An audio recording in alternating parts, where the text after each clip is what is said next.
बिस्मिल्लाहिर्रहमानिर्रहीम। मेरे बहुत मोहतरम सामीन, अस्सलाम वालेकुम। तवज्जो रखिएगा, एक बहुत अहम बात करनी है। मेरा टॉपिक है 100% मुखलिस कौन। हमारे साथ 100%, बल्कि यूं क्यों ना कहूं कि 1000% से भी ज्यादा मुखलिस कौन है, फेयर कौन है। तो हम सब जैसे जानते हैं अल्लाह ताला हम सब के साथ 1000% से भी ज्यादा फेयर है। कैसे सबूत दूं आपको कि अल्लाह ताला हमारे सब ऐबों से वाकिफ है। अल्लाह ताला हमारे सब गुनाहों को जानने वाला है। इसके बावजूद भी जब भी हम खलूस से दिल से रो के तड़प के अपने अल्लाह ताला को पुकारते हैं तो वो हमारी पुकार को सुनता है, हमारी मुसीबतों को दूर कर देते हैं अल्लाह ताला, और हमारी मुश्किलात के लिए आसानियां पैदा कर देते हैं अल्लाह ताला। तो हमें चाहिए कि हम भी अल्लाह ताला की रजा को सबसे ज्यादा अहम समझें।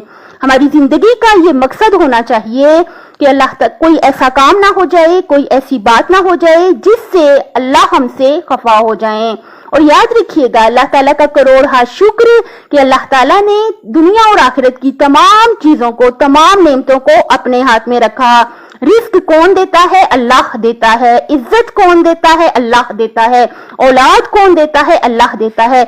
कब्र में हमारे साथ मददगार कौन होगा? हमारा अल्लाह होगा। मौत की सख्ती जब मौत आ रही होगी तो उस वक्त भी हमारा अल्लाह ही हमारे लिए आसानियां पैदा करेगा।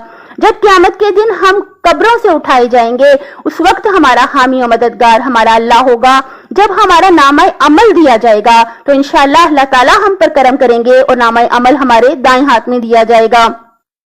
जब पुल सिरात से गुजरने का वक्त होगा, हर वक्त हमारा मददगार हमारा अल्लाह होगा। लेकिन इसके लिए जरूरी ये है कि दुनिया ही में हम अल्लाह ताला को राजी कर लें। अल्लाह पाक को कैसे राजी करें कि हम अल्लाह ताला की अगर मखलूक पे रहम करेंगे, मौला अली अलैहिस्सलाम ने फरमाया इरहम तुरहम, रहम करो ताकि आप पे रहम किया जाए। अगर हम दुनिया में अल्लाह ताला की मखलूक पे, तमाम इंसानों पे, जानवरों पे, हत्ता के पौधों पर भी रहम करेंगे तो इंशाअल्लाह अल्लाह ताला दुनिया और आखिरत में हम पर रहम फरमाएंगे। और दूसरी आपको बताने की जरूरत नहीं कि वाजिबात हैं नमाज, रोजा, हज, ज़कात, और जिनसे कजा हो जाए तो नमाजें कजा हो जाएं तो कजा नमाजें पढ़ें। हमारी तवज्जो होनी चाहिए कि हम अल्लाह ताला को राजी रखें, राजी करें, गुनाहों से बचें और गुनाह हो जाने की सूरत में अल्लाह ताला से रो के तड़प के अपने गुनाहों की माफी मांग लें। अपनी सेहत, आखिरत और खालिक की मखलूक का ख्याल रखिएगा। अल्लाह हाफिज।